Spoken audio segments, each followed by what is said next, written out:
My name is Lindsay Peavy, and I'm 31 years old. I used to think family was a contract signed in love, unbreakable, sacred. But on a random Thursday evening, 5 words in a text message shattered that illusion and set off a chain reaction that changed everything. This is the story of how my sister uninvited me from her wedding, how my family betrayed me, and how I took back the power they thought they owned. It was 6:47 p.m. I'd just clocked out of my marketing job, my brain foggy from spreadsheets and deadlines. I wandered into Target, craving the mindless comfort of bright aisles and overpriced candles. My basket held a lavender-scented jar and a couple of protein bars when my phone buzzed. I glanced at it, expecting a work email or maybe a meme from a friend. Instead, it was the family group chat, PV Wedding Crew, named for my sister Amanda's big day.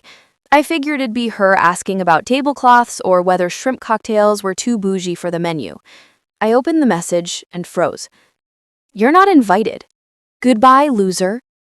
5 words from Amanda, my little sister, the bride-to-be.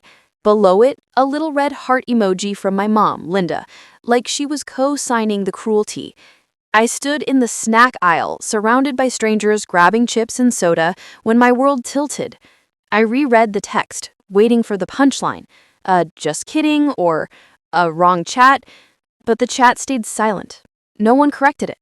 Not my dad, George, not my cousin Sarah, not even Aunt Catherine, who usually played peacemaker.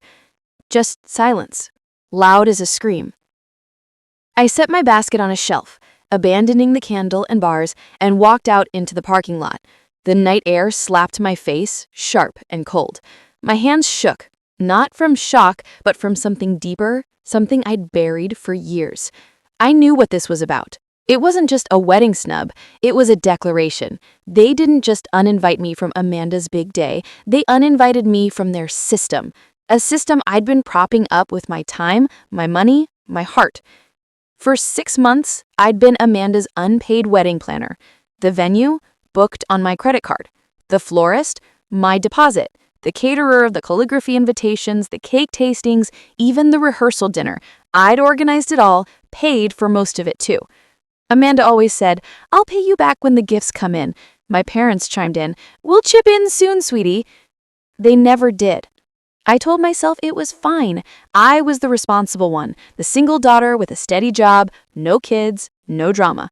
I thought helping them was love. Standing in that parking lot, staring at those 5 words, I realized it wasn't love. It was convenience.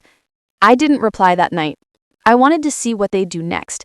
By morning, the group chat was buzzing again, like nothing had happened. Amanda posted a TikTok of a laughing bride with the caption, "When drama tries to ruin your big day." Mom replied, "So true. All love." Dad added, "Finally, no drama this time." My eyes stung as I read it. This wasn't a mistake. It was deliberate. They wanted me gone. Not my money, just me. They forgot one thing, though. I was the one holding the receipts. I opened the chat, heart pounding, but fingers steady. I typed one sentence. "Perfect. Then I'll remove my payments from the account." I hit send and waited. The typing bubbles popped up instantly. Amanda, "LOL, okay, sure." Mom, "Don't be dramatic, sweetie. We'll handle it." Dad, a thumbs up emoji. That's how my father responded to his daughter being exiled. I didn't reply. I just watched them laugh, not knowing their perfect wedding was about to vanish. That night, I couldn't sleep. I sat on my couch, surrounded by a folder labeled Amanda Wedding Expenses. Invoices, contracts, receipts, every dollar traced back to me. The venue deposit, $3,000, my card. The florist, $1,200, my signature.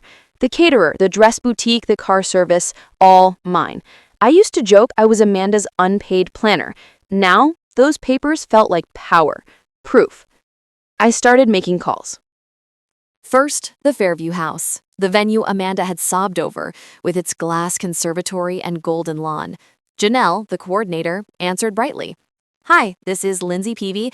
I need to cancel the Carter PV booking for September 29th.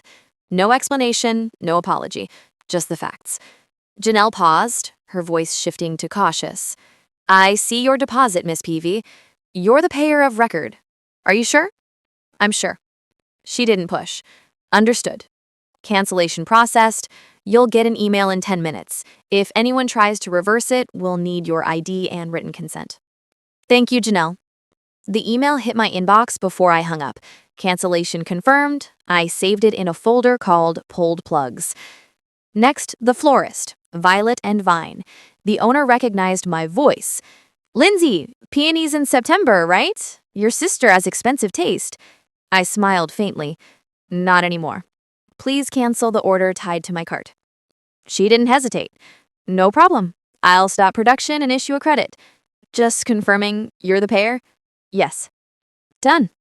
We got a message from Amanda last night about color changes. Everything's frozen unless you say otherwise. I thanked her and hung up, my chest loosening slightly. The caterer, Savoy Kitchens, was trickier. Their policy held firm on cancellations within 30 days. I pulled up the contract, Clause 7, client cancellation. Service ceases if payer withdraws consent. I was the payer. Paul, the manager, tried to reason. We're prepared to serve, Miss Peavy. Your sister confirmed 150 guests. Paul, check the contract. Whose card is it? A pause, papers shuffling. Yours. Then cancel it. I'll accept the penalty. It took 10 minutes, but he caved. Another email, another file in Pulled Plugs. I kept going. The calligrapher, the car service, the rehearsal dinner. Each call chipped away at their fantasy. The dress boutique was the hardest. I pictured Amanda twirling in silk saying, "It's like it was made for me." It wasn't. It was paid for by me. Elise, this is Lindsay Peavy. Please hold the gown until the balance is paid in full. I didn't authorize alterations. Elise's voice softened. We'll hold it. No release without your approval. When I hung up, my shoulders relaxed. The machine was stopping. By 11 a.m., the wedding was gone. At 12:22 p.m., Amanda texted, "What did you do?" I didn't answer. Then the storm hit. Mom, you're ruining your sister's life. Amanda, you're unstable. You need help. Dad, this is why we didn't want you involved. 18 messages in 10 minutes, each meaner, louder, more desperate. Then Amanda's final blow. You have 1 hour to fix this or I'll tell everyone what you did to Ryan. I laughed out loud, alone in my apartment. A bluff. A pathetic, baseless threat. She had nothing. That night, I poured a glass of wine, put on music, and watched the chaos unfold from a distance. They thought I could erase me. They thought I'd beg to be let back in. They didn't realize I'd already reached my limit. They wanted a wedding without me? Fine. Let's see how far they'd get without my money. The next morning, the city hummed its usual rhythm. Trash trucks groaning, dogs barking, neighbors clinking mugs. But my world felt different. I brewed coffee I didn't taste and opened my folder again. Every invoice had my name, every email my signature. I thought it made me dependable. Now I saw it made me the owner. I made more calls, tying up loose ends. The calligrapher in Vensation sent a kind note. I'm sorry for the stress. Your handwriting notes were beautiful. I almost cried at that. Something I touched that wasn't transactional. By noon, my phone was a war zone. Amanda, you're a psycho. Mom, call me now. Dad, we can discuss this like adults. Then from Janelle at the Fairview house. Someone called posing as your assistant, trying to reinstate the booking and charge your card. They hung up when we asked for ID. Account flagged. I forwarded it to my insurance folder. They'd tried to steal my authorization. At 3 p.m., Amanda's desperation peaked. A Venmo request, $7,800. No explanation, just a number. I declined it. 10 minutes later, another. Declined. Then I blocked her. The final message came from Dad at 11:58 p.m. Be reasonable. I turned off my lamp and let the darkness reclaim the room. Somewhere, Amanda stared at an empty backyard. My parents schemed like I was a problem to solve. And here, in my quiet apartment, my contracts slept under a brass paperclip, waiting for whatever tomorrow would demand. The days that followed were strangely quiet. I expected screams, but got silence. A cold, calculated kind. By Sunday, the narrative shifted. Aunt Catherine called, her voice heavy. Amanda's saying you had a breakdown, that you're jealous and sabotaged her wedding. I didn't flinch. Yes, I canceled everything. No, I'm not sorry. A long pause. "Good for you," she whispered, then hung up. By Monday, Amanda went public. An Instagram post, black and white, no makeup, holding a mug like a heartbroken poet. Caption: "The worst betrayal comes from those closest to you." The likes were low, even from her inner circle. Mom joined in on Facebook, posting about family forgiveness and forgetting where you came from. Dad sent me a YouTube link, "How to Let Go of Grudges." No message, just the link. It was almost funny. By midweek, their plan B, a backyard wedding, crumbled. Cousin Sarah texted. They tried a tent without a permit. Neighbors called the city. Fire marshals shut it down. Also, Amanda tried to use your invoice number with the caterer. They blacklisted her. I wasn't surprised. They'd erased my name but still needed it. Then Ryan's mom called. "Amanda's heartbroken, Lindsay. Can't you let her have her day?" I bit back a laugh. "Tell her to try having it without my money." I hung up. That night, Sarah texted again. "Ryan's thinking of calling it off. Said if this is what marrying her family looks like, he's out." Relief hit me, not joy, just clarity. The circus was unraveling. Thursday night, a knock. I peered through the peephole. Amanda, mascara smudged, clutching a grocery bag. "Please, Lindsay, I can't go home." Against my better judgment, I opened the door. She looked small, her cream jacket wrinkled, her eyes darting around my apartment. She lifted the bag. "These are the receipts, the contracts. I just found out." I frowned. "Found out what?" Her voice cracked. "Mom lied. She said you paid for everything because you were lonely, that it made you feel included." I stared. The little sister I used to braid hair with clawing at my heart. But I remembered every text, every smirk, every silence. I gestured to the couch.